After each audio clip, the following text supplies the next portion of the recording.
also the maquiladora industry. I'm going to start with a comment, and then I'm going to have them elaborate on each institution and what they have to offer us. And like I mentioned, the purpose of this panel is it's for each institution to provide information on what educational programs and training opportunities for the logistic and import-export industries, as well what they have, and also what are your organization's future plans to expand these programs.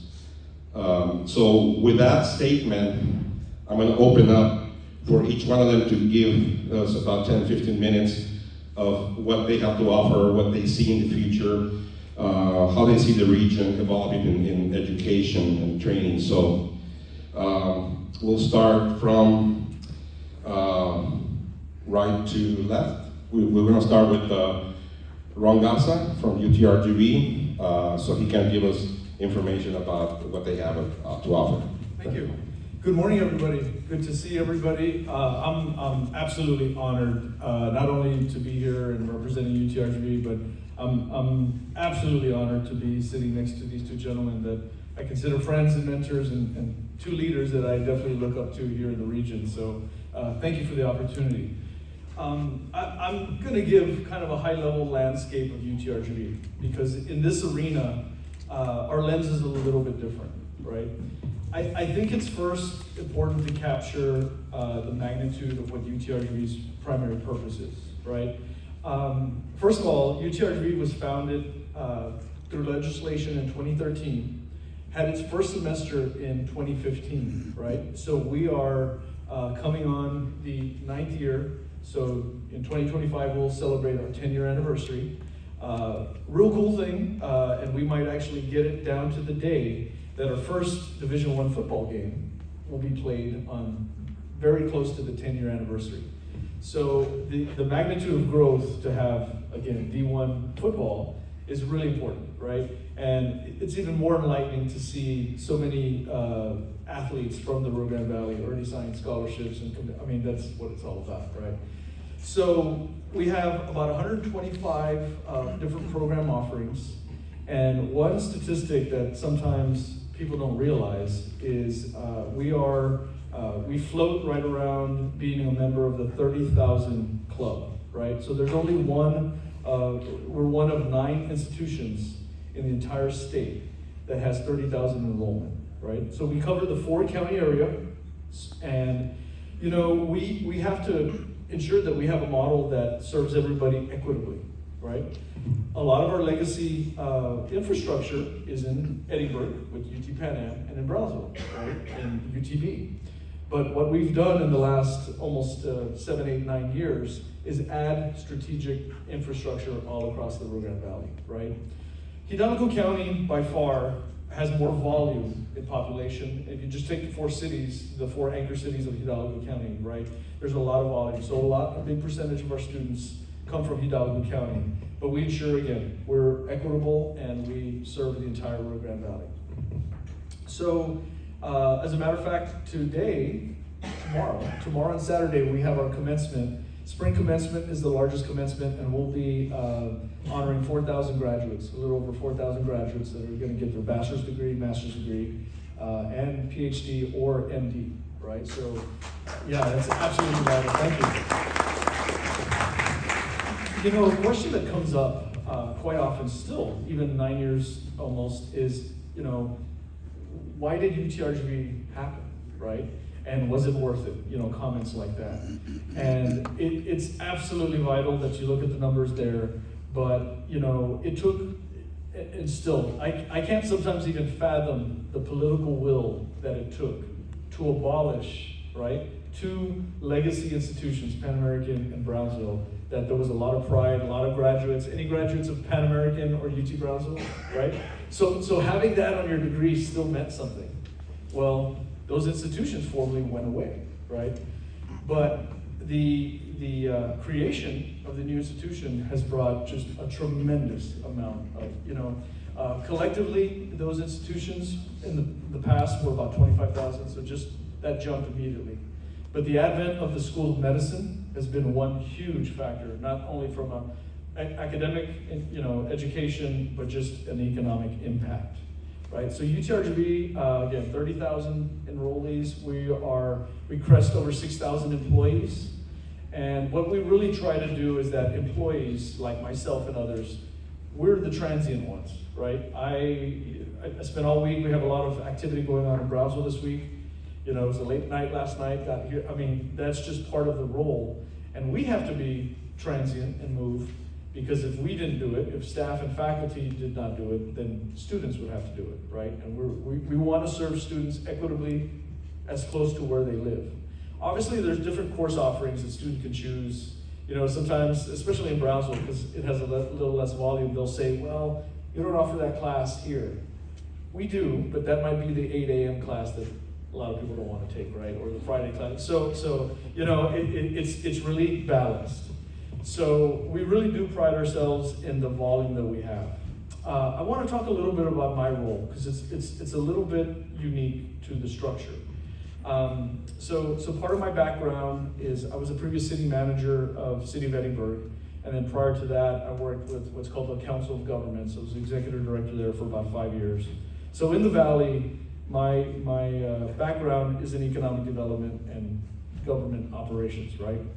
So when this role was kind of transformed, my title is Senior Associate Vice President for Workforce and Economic Development, but that is housed within government relations. And I think that's really key, because we cannot advance, we cannot grow, we cannot move forward without the 47 cities of the Rio Grande Valley, right? So it's a collective effort. So a lot of organizations that house positions like me and functions like me, sometimes you'll find that in research or other areas, government relations is really key. So there are 6 departments that I oversee that I'll get into a little later as we have the discussion today. But a primary role of mine is to work with the local governments as they want to grow. And something that I do daily is especially work with the EDCs and the EDOs, Economic Development Organizations, right? Because collectively, all of our job, all of your job, all of our job, everything we do is to advance the prosperity of the region, right? We all live or work in this region, so we want to all advance that. And you do it through education, job creation that leads to the cycle of, tax and all that. So we work very closely with the EDCs.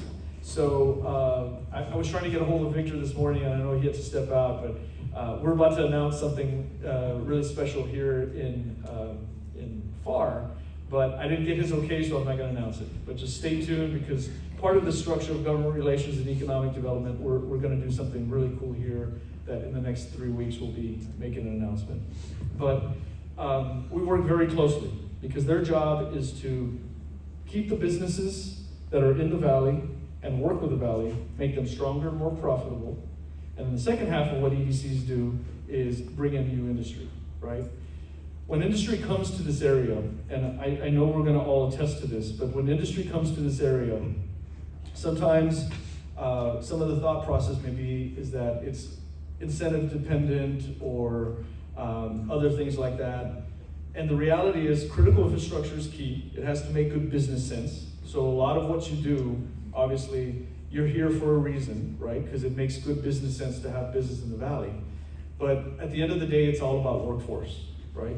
And our institutions, that's what we do. We provide the workforce that hopefully works with industry like yourselves, that creates the high wage employment, period. We get talked about a lot, and a topic that comes up very often is what's known as the brain drain, right? That we're losing a lot of our talent. And unfortunately we are, a lot of our graduates. So, like these 4,000 graduates that are graduating over the next couple of days, we really got to sit there and think of how many are we going to lose? How many do we have jobs? And we really can't blame them. Collectively, our job is to create high wage employment here. And a lot of them know that this is a great place to live and work, but you have to follow the money. But one trend that we're seeing that is really wonderful to see is that we have a lot of people that left as young graduates, but they're coming back, right? They realize cost of living, wages, all that equal a good place to live. So we have a lot of graduates that are coming back, and we really appreciate that because they're coming back with experience. They're coming back, with more spending power, more tax base, all that stuff, right? So they're buying bigger houses. So I want to start there and kind of leave it there in terms of the volume of what UTRGV and why we're here. Specific to this, again, all of our course offerings, we're graduating 4,000 in spring, but annually we do a little over 6,000. Specific to this, and I know you heard from Dr. Contreras, which is part of the brains of the College of Business and Entrepreneurship. And I want to echo something that Dr. Bailey said just a couple weeks ago. Our College of Business is called the Vactor College of Business and Entrepreneurship. And there's a very intentional reason why the word entrepreneurship is there, right? So we focus on developing those that want to work for corporations, but also as entrepreneurs. So not only from an academic standpoint do we have strong entrepreneur programs, we have a whole other suite of programs and services that we do for the community for entrepreneurship. When, again, I'll leave that there. So our international business, I got a shout out over here because we have a couple of our, both graduate students, right? And Irving, you're doing international business, right? So yeah, our international business program, and these are some of our bright minds of tomorrow. These are the ones that are looking for the high paying jobs that you will hopefully offer to keep that talent here in the Rio Grande Valley, right? So we're producing an immense amount of talent. So collectively, we're growing as they need to, but we want to ensure that that talent stays in the valley. So I'll leave it there for now.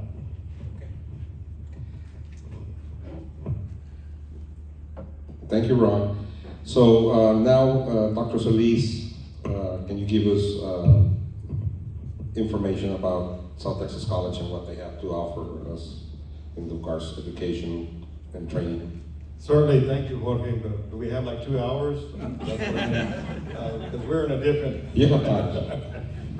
First, I want to thank everybody, and I remember when Jorge put this together last year, that was the second year, I immediately reached out to Jorge and said, okay, Jorge, I know what you're trying to achieve, and that's to bring all the business people, entrepreneurs, economic developers to talk, and all focus on logistics and growing this incredible location. And I said, but if you're really serious about that, you're missing one huge component, and that is higher education. And just like Ron mentioned, you're missing that most important aspect, is the talent and skills that you need to have here in order to bring companies and expand.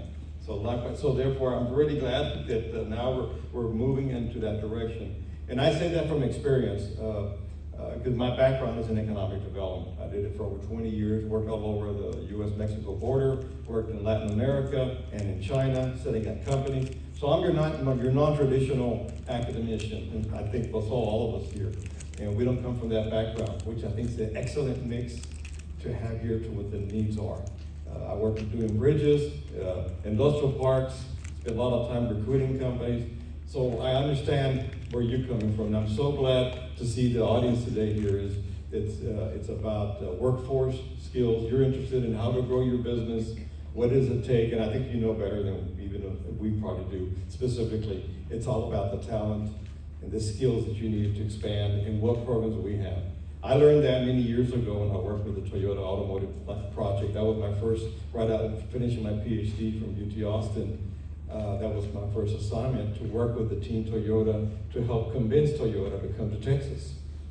And I've said this story to a few of you, but it's very important. And after analyzing, part of my dissertation was to analyze and evaluate all of the presentations done by all the different states that wanted to recruit this huge automotive plant to their respective states. And the big difference, after talking to the CEOs of the Toyota group, was they said, well, because the Texas proposal entailed a unified effort from Alamo colleges, the state of Texas, in putting together the proper curriculum to train the future workforce for the next 50 years. That is what the key was. Not the money, not the infrastructure, not the incentives, not all the general political that we hear about, that they want the incentive for taxes and so on, or even wages. No. They said, no, we don't need that, they told me. I was very fortunate to meet with a top executive from Toyota and said, no, we can get that anywhere. What we cannot get, and this was, remember, 20 years ago, and Toyota was always so visionary, so far ahead, they knew they were going to have a critical skill shortage.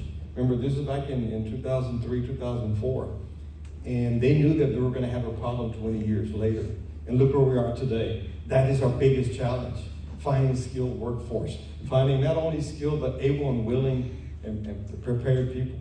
And look what happened. Many things have changed in the whole paradigm of education. I know we'll go into this in a few minutes. Then, of course, we had the pandemic. That changed everything. But it reinforced what we knew what we have today. That students today, and I think all of you, that if you have kids in high school or already finished, they went through that very horrible process in trying to change and adapt. And many to continue education or not wanting to. And then the modes of education, from virtual to face-to-face and so on, all the different hybrids that we have. All of that mix that we see today. And consequently, I'm very proud of what South Texas College does differently. We are now focusing even more to alleviate this, and that is in short-term programs, certificates, diplomas, and this is what we do best, because we know that that's one segment. But we have the traditional universities that still have their role. We have a different role. In South Texas College, we're very proud. When I just realized we are, all three institutions here are the youngest in all over Texas in one region. I mean, I thought South Texas College is the youngest community college system in the state of Texas. They're barely 30 years old. That's nothing. Most colleges have been around from 80, 70, like Brownsville, almost 100 years. And this is all new, this area. South Texas College, we have 6 campuses. We all over 30,000 students. We just had our graduation just last weekend. Over 3,200 graduates. What an incredible opportunity to give this to the students. But we had students, we're quite a bit different, students from all levels, all ages. Many adults with children were there to obtain their certificates in specialty areas. Also, we're the only community college in Texas that has bachelor's degrees. People don't realize that. We're the only one that has 5 bachelor's degrees. In addition to our big focus was, of course, associate degrees.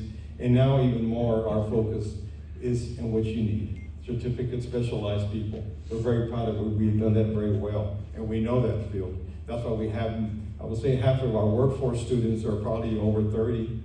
And because they're coming back to upskill and reskill. That is the big need, we're seeing that.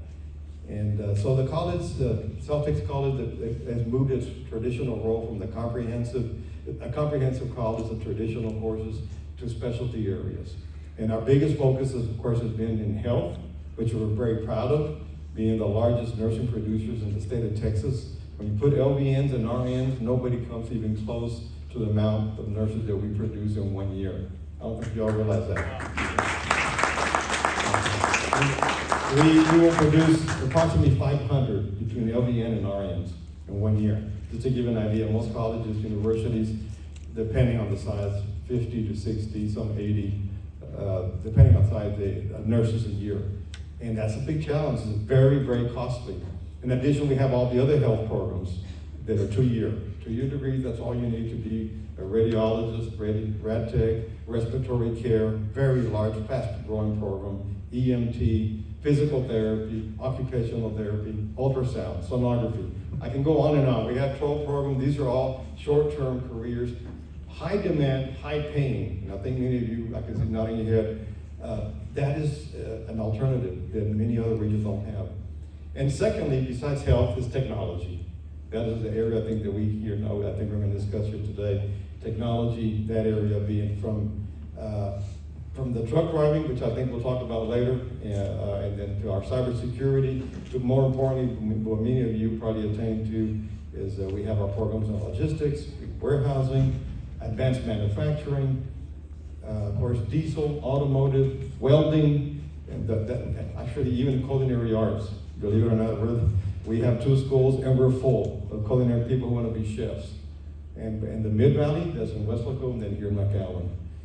So those are unique specialties. But to summarize in the workforce, the way I pride myself, and no offense to anybody here, when I see our students graduating, I can say with certainty, they already have a job before they even graduate. Those in the workforce programs.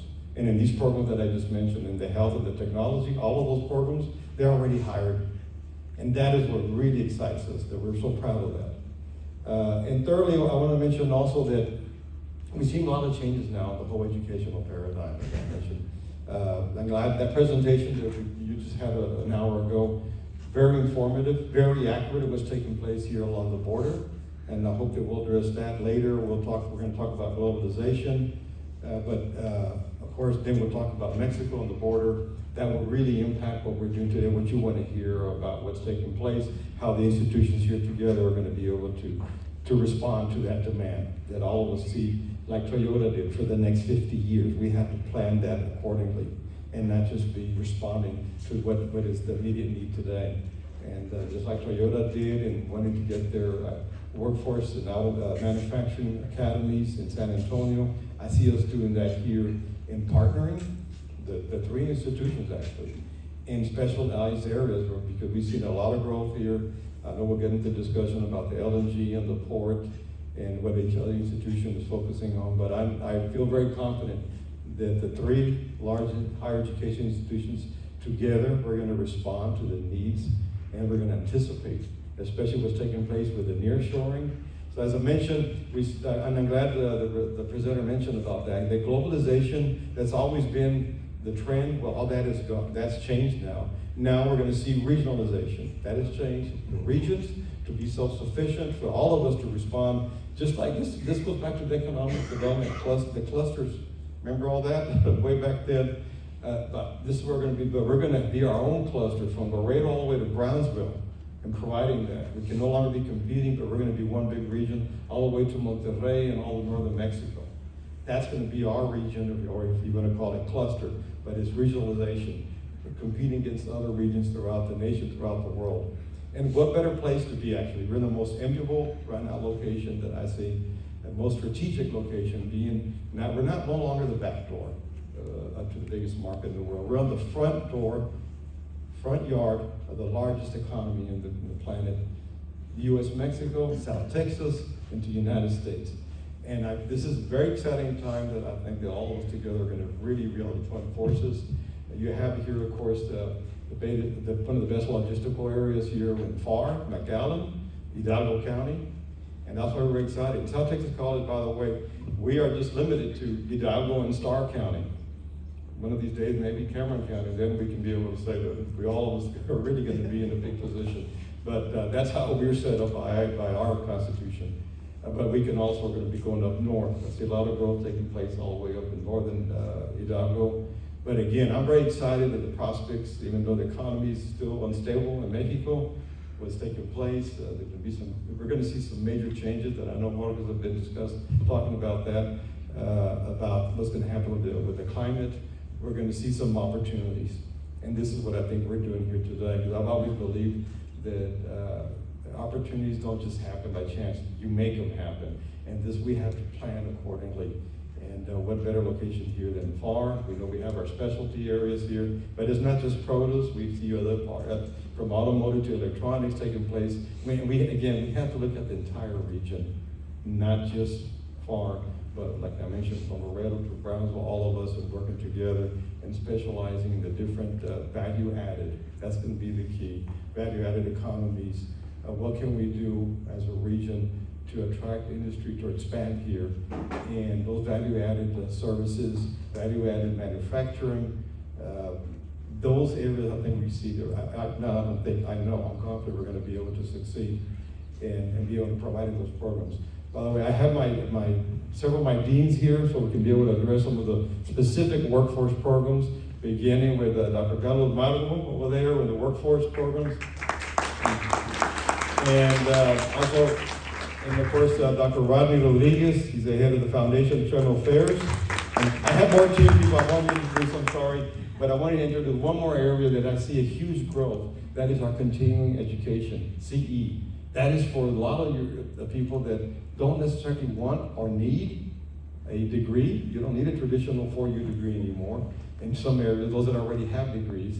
and that's in continuing education. We have our dean here, Olivia, there she is over there, and Olivia and Carlos will be here to address any specifics about the programs, from the CDL truck driving to all the other programs that we have that might be of interest. But just in summary, I want to say we see a lot of opportunities happening here.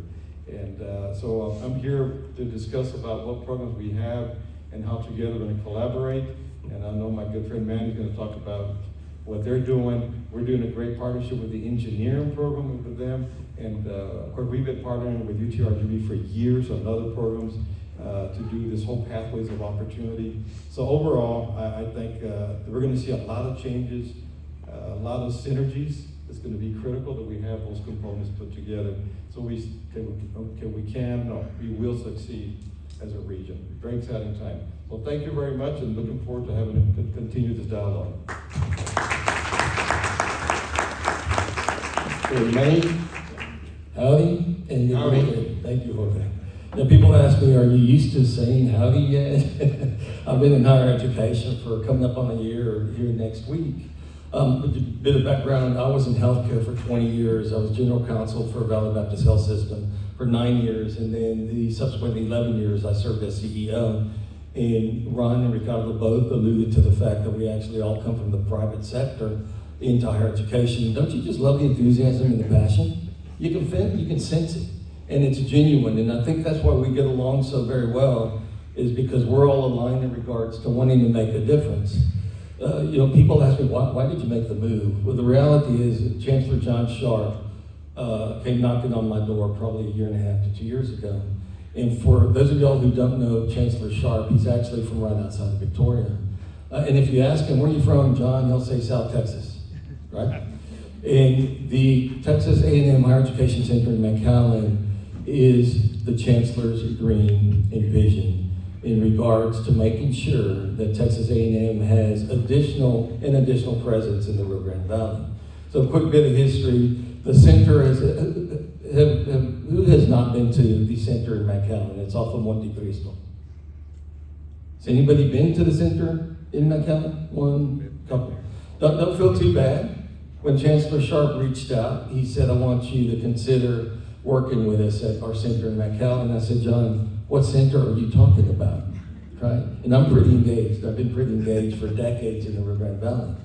And I'll be honest, I took a tour with him and fell in love with the thought that I would be able to work with him, work with the team at Texas A&M in regards to making a difference in the Rio Grande Valley. I love telling people, it brings a chuckle, but I mean it. I was born and raised in Harlingen, so I'm Guido 956, right?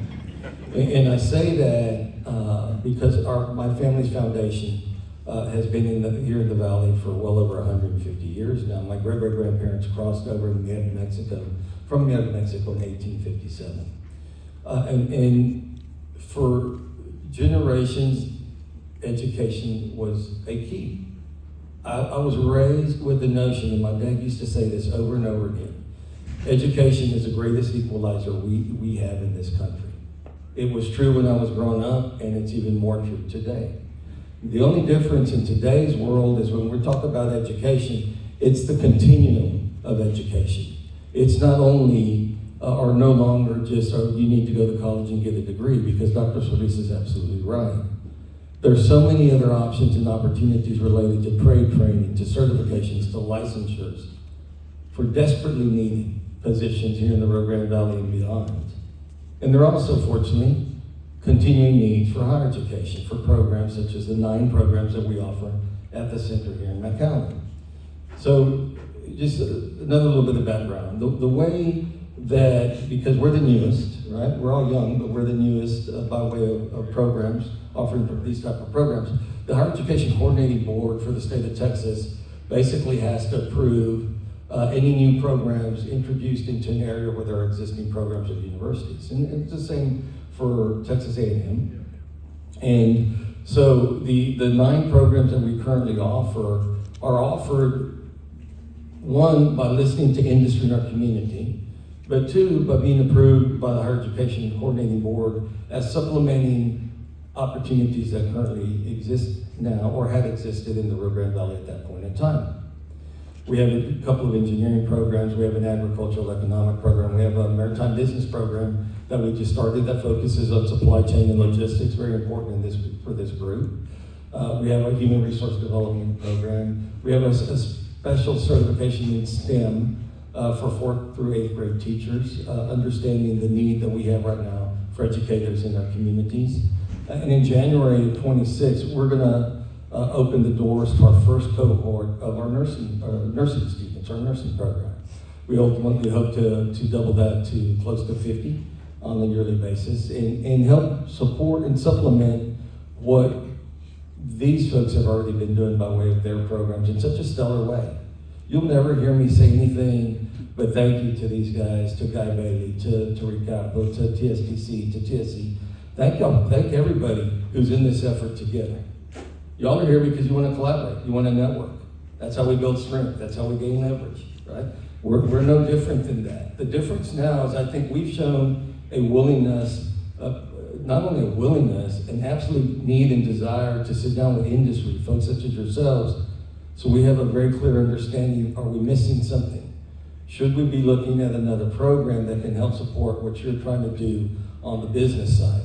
Chancellor Sharp's been saying for decades now, as goes South Texas, it's gonna go Texas. And as goes Texas, it's gonna go the United States of America. And after having listened to the presentation on Mexico, to some degree, as goes Mexico, it impacts how South Texas is gonna go. So we might as well pay close attention to what's going on right across the river, because to a large degree, it's nothing more than water running between two countries when you talk about the impact that the economies can have on each other and do have on each other, right?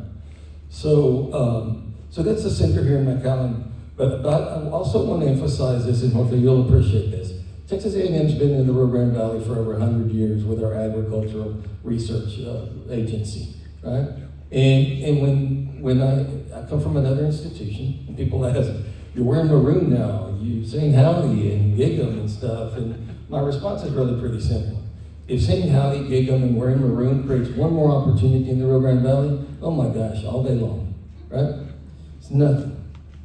So, but I'm proud now that I'm a member of the Texas A&M family to emphasize that we have been down here with a significant presence in agriculture for 100 years.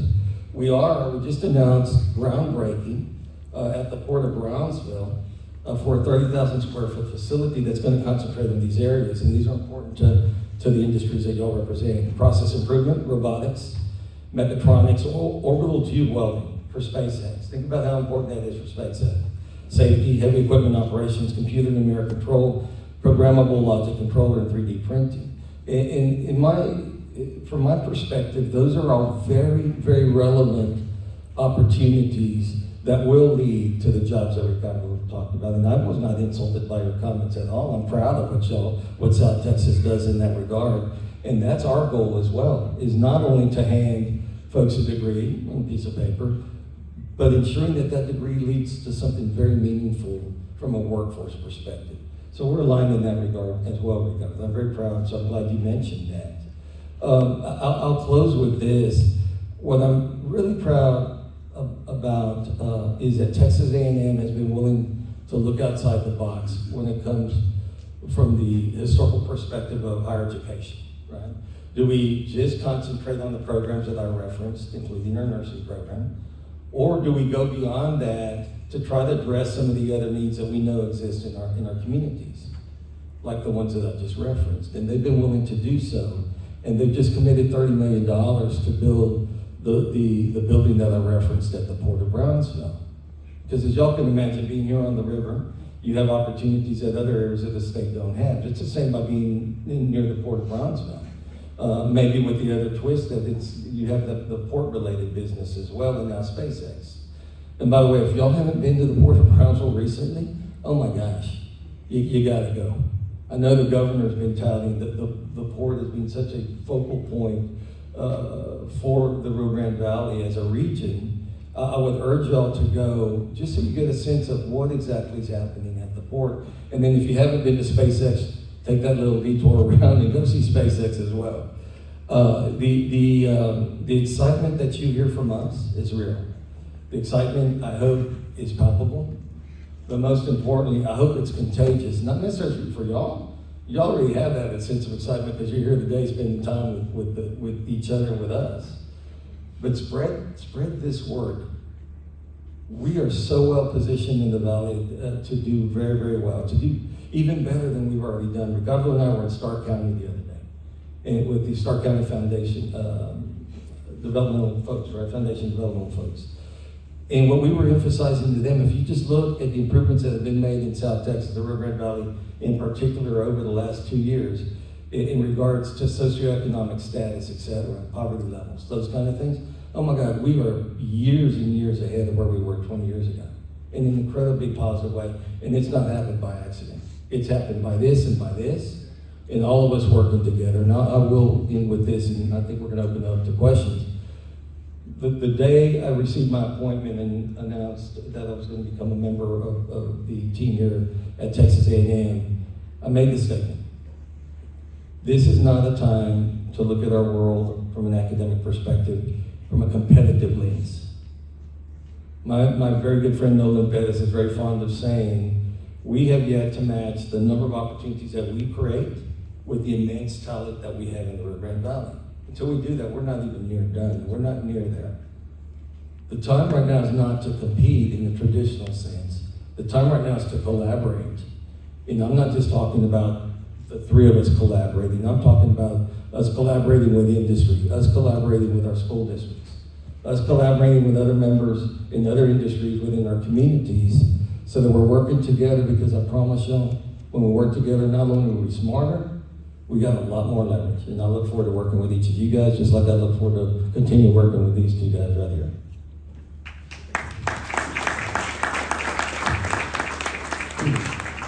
Thank you, all of you, for your comments and contribution to this panel. Ricardo, you were mentioning about regionalization, and I'm from Laredo, Texas. I've been here for almost 30 years in the Rio Grande Valley, and I've seen how the Valley, McAllen area, this area has flourished. It amazes me that as a region, it's very pro-business, and me coming from Laredo, I was accepted in the community and incorporated in the economic development and the growth of the area. So that's very different from Laredo. I'm not gonna trash Laredo, but you know, you've been there, Ricardo, so it's a very different dynamic, the way Laredo works. But now, in the last couple of years, we've seen, we're very different from Laredo, because Laredo is Webb County and pretty much one city besides Ensenada, and that's about it. Here, Hidalgo County, we have a lot of municipalities, and the main ones being Pharr, McAllen, Edinburgh, Hidalgo, Mission, and then Weslaco also. So each one of them has their own economic development entities, and they all have been working in promoting the region. But we've seen that now we're kind of coming together, and there's that the business sector is pushing the different economic developments to work together, which to me, it's very exciting, because if we unite forces as a region, we can be more competitive. So with that comment, what is SDC, Texas A&M, and UTRGV? How do you guys see it? How are you guys participating and promoting that regionalization? Because again, education and training is critical for the economic development. And you gave the example of Toyota. They came to San Antonio because they have the workforce, the trained workforce, or potential training and education for the workforce. So with that being very important, how do you see that in the next few years coming, with the regionalization that we have? Yeah, certainly, thanks let's address this. When we're talking about economic development or growth of regions, there's 4 components that entail a region to be successful. And this has been in my many years of experience and working with this. And by the way, I'm the only president that is actually a certified economic developer amongst community colleges. And I'm so glad, again, I know we said it, but the 3 of us here are from the non-academic background, because we can relate and we know what is needed. We feel like we are. So back to the 4 components in economic development. are number one, the traditional one is the government, the public sector, where many people traditionally have relied on growth of the region. And number two, that's the nonprofit sector, the chambers of commerce, the economic development agencies, all these other organizations, nonprofits. They're very important. They're really a big part of it. Number three, of course, private sector. That is where you come in. Most of you are involved for the private sector. That is most critical component, the private sector participating, providing input. And fourth, the one that we've been now talking about here in this panel, that's education, the skills. This fourth one now is really taking the front seat, the number one as a priority, as I mentioned in my example of Toyota. The three components that they look for, and I'll mention it, but I'll again reinstated, is they're looking for a high growth, young population demographics, which is what we have here at the Valley. Outstanding. Number two, they're looking for the skills that are there. They've been from all the educational or from the industry. And number three, the skills providers, that's us, the institutions. Who's going to be providing the learning, the teaching, the certificates, the degrees, and so on for the next 50 years? That is what companies like a Toyota looks for, and that's it. All right, because as I mentioned, they know they can get the incentives, they can get the living conditions, the infrastructure, all of that will come to play, because most sectors have that. And I'm glad what you mentioned about Laredo. Yes, I was there for over 5 years as president in Laredo College. And I'm glad you mentioned that because it's so different over there. Yes, Laredo's the number one port of entry. We all know that 40% of U.S.-Mexico trade crosses there, because that's in spite because of their location for over 200 years. But here in the Valley, we have a totally different situation. One that is a little bit of a challenge because we are over 26 communities just in Hidalgo alone. So we're basically over 30 communities, municipalities in the Valley. That is the challenge that we have. And from Star to Cameron County, actually more than 30, but there's just 30 municipalities that I can immediately enumerate. So that's a challenge. And all the other economic agencies and all these different organizations that we have here. Imagine what we have here. That is so many. And the chambers of commerce, institutions, it's a lot more difficult. And back in Laredo, there was only one city manager, one mayor, one county judge, one university, and one college. That was it. So it was very easy to manage and to unite, okay? But we have an opportunity here. Let's not look at it that as a challenge, although it is. It's a complicated one because we have a lot of personalities from Brownsville all the way to Starr County that us and you are always dealing with. And of course, it's not an easy solution. I know we're not going to solve that today. But I remember this story that I said back at our economic summit early this year. And when I was in Laredo my first year as president there, I met with a big group, just like we are here today. And we were talking about the growth and the vision of Laredo and how it's tremendous what they have here in the logistics industry only. They don't have advanced manufacturing. They don't have many other things that we have here. But anyway, and so they mentioned about the Valley. That's what it was. So I said, look, we need to unite with the Pharr EDC, work together, Laredo. And they looked at me and said, no, Ricardo, we're not part of it. We don't consider ourselves part of the Valley. We don't need to. They're just a bunch of small towns, rural cities. This is back in 16 when I just arrived to Laredo. And I looked and I said, look, I'm from the Valley originally, and you might be a little bit correct at the beginning, but have you been to the Valley lately in the last 10, 15 years? Because let me tell you, the day that the Valley unites and works together, watch out. I mean, Loreto, you're going to be an afterthought. And I said that in public, and boy, they were all astonished, but that's a reality. Because we are by far larger. Yes, we have over 30 municipalities and organizations and chambers and economic development, but we have the education and the four components that I mentioned to you. We have them very well established. We are now working closer together, those four forces that are going to make a big difference. So imagine uniting that. And I'll never forget that in Laredo, so I kept everybody quiet when I said, well, you need to, the day that the Valley gets together and unite, you better watch out, it's going to be over.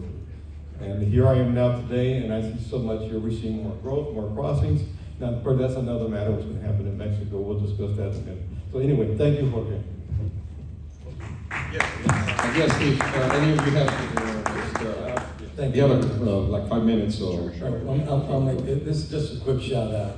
I think Ricardo's absolutely right. What I've seen is that Friday night mentality erode over the last decade in particular. And my shout out would be to our county judges in our 4 counties and our mayors from across the Rio Grande Valley, from all 4 counties as well, because they are meeting very consistently these days to address exactly what you're talking about, Jorge, is how do we collaborate? How do we coordinate as a region versus siloed, as has historically been done to some degree? The way that we can address that particular situation is by doing just this, showing up to these forums collectively and preaching what we're preaching, which is we're going to sit down at the table any chance we get, whether it be in regards to my biomedical science program, public health program, that works could work in support or conjunction with their programs or the other programs that we have.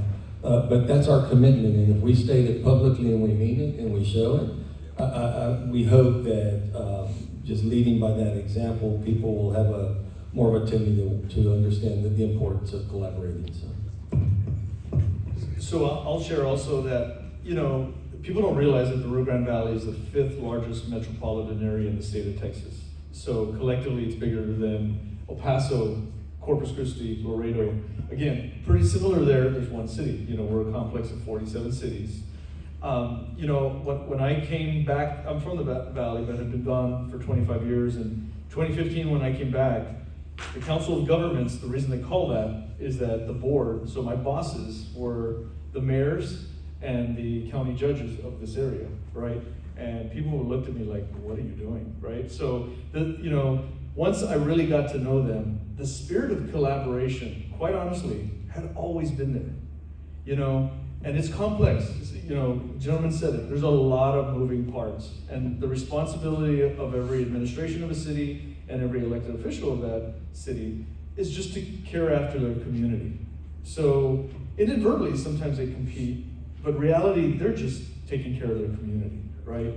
What's really changed, what's really taken us to the next level is not just, in spirit collaborating, but we're now operationally collaborating. Again, I think the snowball effect of that actually did happen with UTRGV, because abolishing Pan American, abolishing, Brownsville, UT Brownsville, they had to give up local control for the greater good, right? When I was with the Council of Governments, we finalized merging the MPOs. And again, same structure. They had to give up 3 independent decision-making bodies that had local control. They gave that up. And exponentially, the revenue and resources have come just, almost tenfold, right? We're seeing that everywhere. And I know especially industry, I know this because, again, back when I was with the city, I heard this a lot.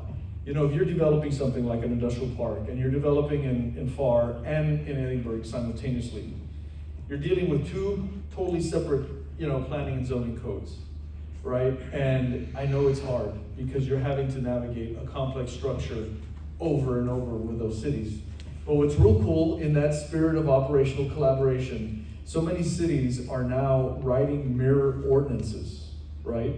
So now just from not just saying they're collaborating, but functionally they're collaborating. One thing I was really proud of us 3, plus TSC and TSTC, we applied for this large grant called the Recompete grant, right? And unfortunately, we didn't get that. But we had an operational model that the money and the resources would flow and benefit all of our graduates, right? So for the first time, we weren't, we have the partnership agreements and MOUs and things like that, but our operations, how we actually serve students, we're gonna have touch points between our organizations. That is the next wave of collaboration that's happening. It's really exciting. We didn't get that resource, but I think we've all committed to, we felt it was such a great idea, we're gonna do it anyway, right? So there's micro inefficiencies, and you said a word that I always believe in. There's an education continuum, and we all play a role. And the region needs us all to optimize that role, and the competition just comes. I always think of those neighbors that if one neighbor cuts their yard, the other neighbor cuts their yard, that's a good thing. Both neighbors look good, you know? So we're all trying to look and perform at the very best. So we can't overstate how much regionalism is actually here. Not just in spirit, but the way we actually do our business. Okay, thanks for your comments. We're going to open it up for any questions that the audience may have. We have a few minutes. So if there's any questions, any particular questions on the program or something. Waiting for lunch. So no questions. Well, again, you know, education, oh, there's a question? Okay, there we go. What about the biohazards programs? Because we have a lot of oils and Like hazmat trains programs. I'm the first one of our deans, and that's with the college. Like Marco and- I think it's handling hazmats, handling the material, hazardous material, okay. Yes, directly, given our inventory of courses within our safety, OSHA, and other OSHA, yeah. hazmat type of training programs. So yes, we do offer training that you'll need, and I can talk to you with Zach will also discuss with you. I'll say from UTRGV standpoint, our engineering program is one of the fastest growing. And one thing that I failed to mention earlier is, so we are classified, UTRGV is currently classified as a Carnegie R2 research institution, right? The pinnacle is being an R1, which is a correlation of how much research you do and how much PhD programs you do. And our senior VP, Dr. John Sagan, is definitely advancing us. And we're doing a lot of research. You know, that's one thing that we always find, you know, in audiences for all of us. People are always like, wow, I didn't know you were doing that, right? So collectively now, as you said, Dr. Solis, you're all ambassadors, right? But research is an area, you know, UTRGV is doing world-class research that happens at those campuses that we all pass by every day and not even realize. But, you know, chemical, mechanical engineering, all those kind of things are covered. But that's one area that we're definitely going to increase on research. Yeah. And then safety will be a component, as I referenced, at our Brownsville facility at the Port of Brownsville, because we absolutely understand the importance. So thank you for the question. Any other question?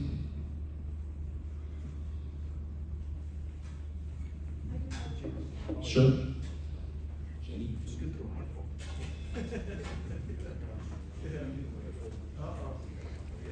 Get ready. Thank you so much. My name is Jenny Cavazos, and I work for the Pharr Economic Development. And earlier we mentioned, Mr. Pettit mentioned that I had a lot of experience in economic development, which I do, mainly in the manufacturing sector.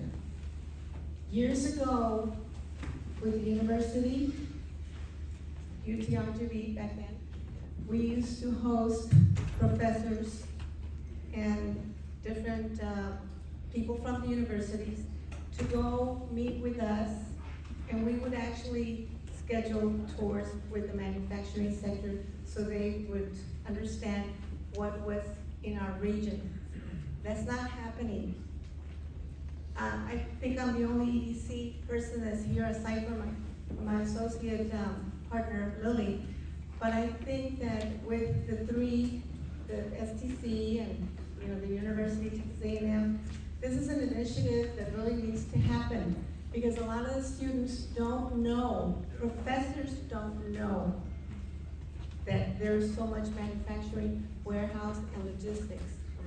So how do we retain, earlier you said, brain drain, we've always had that for many years. And you are correct, Ron, they do go get, and then they come back, right?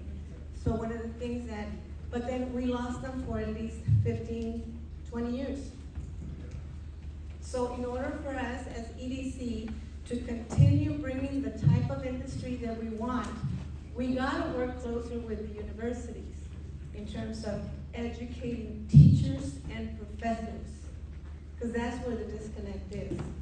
Because I know that when my kids were in school, they were told, you need to move out.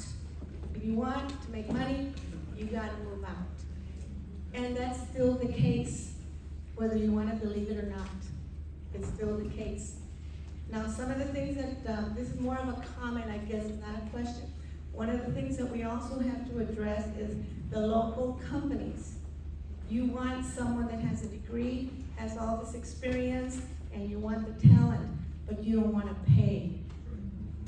So how do we retain? Those are some of the challenges that we have. And as a region, I know that the county judge currently has the Prosperity Task Force to regionalize this and work together. Those are some of the things that we do need to address. So my question now is, how is the college, the university, Texas A&M, working with the EDCs to educate their professors that it's happening here? Ron just mentioned that we are the fastest growing. So how do we work with the EDCs? Thank you. Thank you, Jenny. Thank you, Jenny. Oh, that's a big discussion that would take a lot more. Regarding the EDCs, I know that all three institutions are working in different capacity, different levels with them directly. As far as STC, we work very closely with all of them, and especially with their prospects. Of course, we focus on more specific, customized training, short-term programs, certificates. And that, we provide a different need. The universities have a different specialty areas. Just to give you a quick background, we do a lot of the manufacturing specialties. Dr. Ricardo's module can elaborate a little bit more about the programs that we have in specialty areas, from manufacturing to all the way to leadership, to all short-term programs. Regarding to Mexico, I'm very proud to mention that we're probably about the only community college along the border in the entire United States that even provides any type of training on the Mexican side. And vice versa, we bring in different groups from Mexico on a regular basis to train from basic English to all the way to computer, to logistics. I started that in Laredo. Of course, that evaporated as soon as I left, and now we're starting it over here. We're also doing with the high schools, which again, nobody else is doing. We're we're providing credit programs online to the private preparatorias. No other college has done that for credit programs that we do on the dual credit. And let me mention on dual credit, back to your original discussion about the brain drain. We're all of us getting there. And I'll give you a perfect example. Of course, this is at a high level, not on what we're talking about here today on the certificates and the skills. It has to do with the doctor. I mentioned the story when we were in Star. Last week I went to my doctor to have a yearly appointment. As soon as I walked in there, the doctor immediately said, they're all waiting for you, they know who you are, but somebody wants to come and talk to you. So I was in there in a private room, and this young girl in her probably mid-20s, she comes to me and she said, I want to tell you something. She had already her name here, and she said, I'm going to be a doctor at the end of this year, an MD. And wow, you're so young, how is that? She said, and I just realized, she said, no, because I did all of my education here in the Valley, never had to leave. Have you all met a doctor that has done that? I don't think so. Every doctor that I met there always went to school somewhere else, and you're right about that. But this, she told me, that's because I was able to get with PSJ, the dual credit through STC. She started since the 10th grade. By the time before she even finished high school, she already had an associate's degree with us, STC. Then she went to UTRGV. Then she went to the medical school. And guess what? She's going to be a doctor. I tried to go to the first ones. I don't know anybody else. But she never had to step foot north of Edinburgh ever. She never had to leave the county ever to go to be a doctor. Imagine that. And we're going to hear more of these kind of stories in the next few years. That's very exciting. We're seeing now the results of our labor that we've been working so hard to do this. This is in the medical field. I can see in so many other areas, from engineering to all the specialty areas where a student, and I'm very confident that's going to happen, will never have to go unless the parents want them to leave to get them out of their house and send them to San Antonio like some of you do. And I don't blame you, but that's for a different reason. But I know that for education opportunity, it's all going to be here. And this is a perfect example that a young lady now, before she's even 30, is a doctor. I don't think we've ever seen that. And we're going to see that in more areas. So it's very exciting times. that now we're gonna have all of these pathway programs, these opportunities from high school all the way up to professional, to master's and to doctorate degrees as well.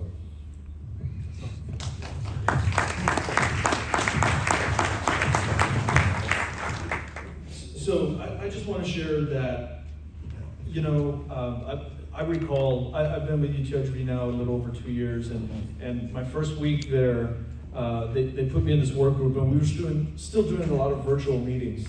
And it was for recertification, and the question was, what defines student success, right? And it came to the top of my mind, right? And I kind of blurted, but it was Zoom, so I got cut off and other people started answering. But my short, quick answer was to make, high-wage job, period, right? That's why you go to school, high-wage job. That's a non-university higher ed mind thinking. You go to school to make a job. So professors that were with this work group started sharing other things. So they had a little bit different definition of student success. I think what I've learned there in my 2 years, it's everything, right? You have to build a culturally well-rounded person while graduating with the tools to make a lot of money, right? So I myself have had to re-educate what are some of the functions, but our connection to industry, Janie, what you were talking about, that was part of the advent of my role. And we do have to do a better job with that. So I welcome any opportunities for me to help coordinate opportunities for our professors to have touch points with industries. But a lot of our growing colleges, especially College of Business and Entrepreneurship and College of Engineering, actually have advisory committees specifically for that. But that is part of what the resources that I bring. So anytime you need that, any industry, any resource, please let me help connect to that. Then if I could just sort of answer the question real quick too. We're in the process of bringing in some additional FTE type support specifically for outreach to the industry and community with that exact situation in mind, understanding that we're somewhat of a startup to this point, and that's one of the holes that's existed for this first 6.5 to 7 years. We're trying to fill it right now because I couldn't agree with you more. The importance of doing that for not only industry but for our students is immense. So thanks for bringing it forward. I think one more question and then we have to wrap up. So Not a question, just a comment follow-up to Jane's question actually. I'm with the Texas International Produce Association, and we do currently have a program that we're working with UTRGV, with STC and Texas A&M. We communicate, we go ahead and work with the teachers, and we help build a program where students can reach out to our members. Who are our members? The cold storage companies, the importers, the growers here. We have that need. So the association itself has been active with the university. It's just a matter of asking, right? Finding out who needs the help, who needs the job. So we're here, and we've been able to facilitate some of that. We actually hired an intern as well recently with UTRGV.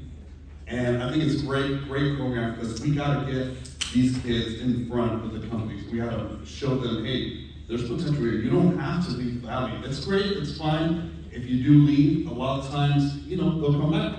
Just like I did. I went to the military, came back, I love the Valley, right? So I want to make sure that these students do have that opportunity to meet with the growers and the producers, the importers, all this business that's coming in through South Texas, all the cold storages that are being built here.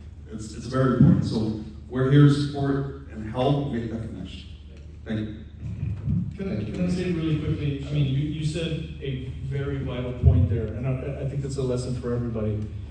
It's really about having private industry engage with students before they graduate. That model I've already seen proven. Those companies that make a deliberate, either through internships, even part-time employment, sometimes even volunteer opportunities. If you catch them their junior and senior year, right before they're on their way to exit, and engage them, and they make connections with industry, a lot of them stay. So I challenge all those industries that can do that, and please let me know how I can help doing that, but engaging them prior to when they start really looking for jobs, that really is the secret sauce. And Jorge, just, I know you're gonna finish up, but I'm glad Ron brought this up. In another area, and back to Jenny's concern, we know that all of you are having a difficult time finding skilled workers, or you might find them, but the expectations are very high in the pay. We all going through that. Even the colleges were having a very difficult challenge in finding people that their expectations are much higher, especially the young students just finishing their bachelor's degree at any institution. They have higher expectations, and we have to deal with that today. But you know, in another part of the remedy, we do have not only internships, which provides them a foot-in for a lot of these students, especially in the technical areas. We have apprenticeships, and Dr. Amargo will be here to address those opportunities, and so many programs that we have. How many programs we have? That's paid. In other words, students, they earn while they learn. And that takes a long process, but we have that paid, and that's by the Department of Labor through the Workforce Solutions. They work together. That's a very vital program here that has been very impactful. How many programs do we have, Carlos, the apprenticeships? 16 and another 15 under development. So, okay, so that's about 15 programs. In this, so for you, I know that you're trying to look for people, through our apprenticeships pay for these young students that are finishing, let that be compensated while they work for you, and then it's a process, you decide if you want to keep them. But it's a lot of paperwork, but it's worth it. The students get paid, you have the training period, and you don't have to pay out of your pocket. So that's a great opportunity as well, the apprenticeships. And we're very proud of that. We also were just, last year announced our nursing apprenticeship. That's another very, very complicated program, but we're also now having nurses, and we're going to start that program in the summer. Nursing students being paid while they're students. Imagine that. These are opportunities that none of us had several years ago. So many, and I see more and more programs, especially in the manufacturing areas, in the technical areas that you're interested in. There's going to be a lot, there are already apprenticeships, and those already exist today, from manufacturing to automotive, to welding, even CDL, all of those, they're being paid while they're learning through STC. So great opportunities for you to have, and we'll be glad to visit with you at the end of this program. Thank you, Lord. Thank you, Ricardo. Thank you, Ron, Ricardo, Manny, for your participation in this panel. I think there was a lot of good information. The bottom line is we have a solid education background here with 3 great institutions. So thank you for your participation, and I'll be available for any questions after the lunch. So thank you.